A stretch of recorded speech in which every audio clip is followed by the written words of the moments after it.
देवा महादेवा की पावन धरा से मैं ऋषभ देशमुख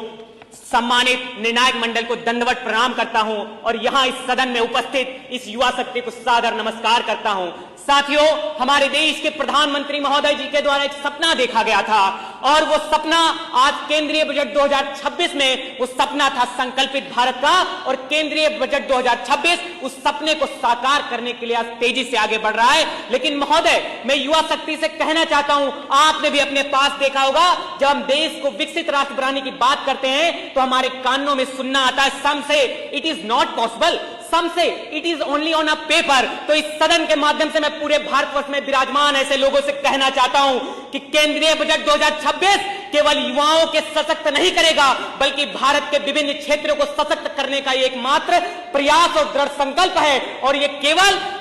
अन्य क्षेत्रों में ही नहीं, युवाओं के क्षेत्रों के साथ साथ आर्टिफिशियल इंटेलिजेंस हो, स्टार्टअप हो, वस्त्र कैन स्टार्टअप की नींव को मजबूत करते हुए जॉब सीकर से जॉब क्रिएटर बनाना हो, वह कंटेंट क्रिएटर के माध्यम से हमारे देश का पहला पॉडकास्ट जो विदेश प्रधानमंत्री का लिया गया, उससे यह साफ होता है कि हम ऑरेंज इकोनॉमी की मजबूती की ओर बढ़ रहे हैं। महोदय, हमारे देश में जो सबसे कम संसाधन में हमने चंद्रयान 3 की सफलता को हासिल किया, उसी प्रकार से हमारे देश में हमारी बहन जो आदिवासी समुदाय से आती है, उन्होंने अपने आप खाद्य सामग्री बनाकर आदिवासी संस्था के माध्यम से ग्रामीण अंचल से शहरी अंचल तक पहुंचाने का प्रयास किया। तो मेरा मानना है कि यह बजट केवल शहरी विकास को नहीं देखता, बल्कि गांव में कुटीर उद्योग को विकास भी देखता है। और इस बजट में चाहे खेलो इंडिया हो, सीखो इंडिया हो, डिजिटल इंडिया हो, अन्य न जाने कितनी सरकार ने योजनाएं चलाई, उन योजनाओं को ये पूर्णतः समर्थन देते हुए उनको आगे बढ़ाने का काम कर रहा है। और हे मेरे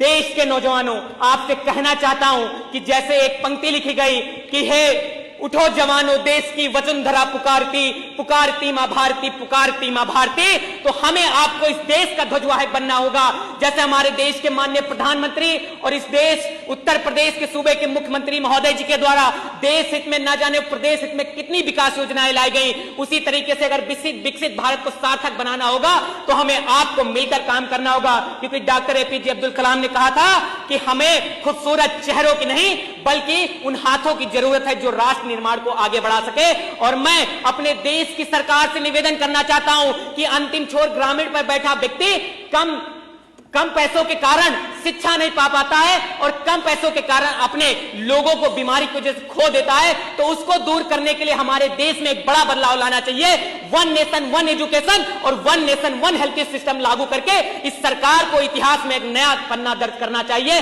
और अंत में मैं कुछ पंक्तियां युवाओं के माध्यम से पढ़कर अपनी बात को विराम देना चाहूंगा कि संघर्षों के साए में घनघोर जवानी पलती है और इतिहास उधर झुक जाता है जिस और जवानी चलती है। बहुत बहुत धन्यवाद। जय हिंद, जय भारत।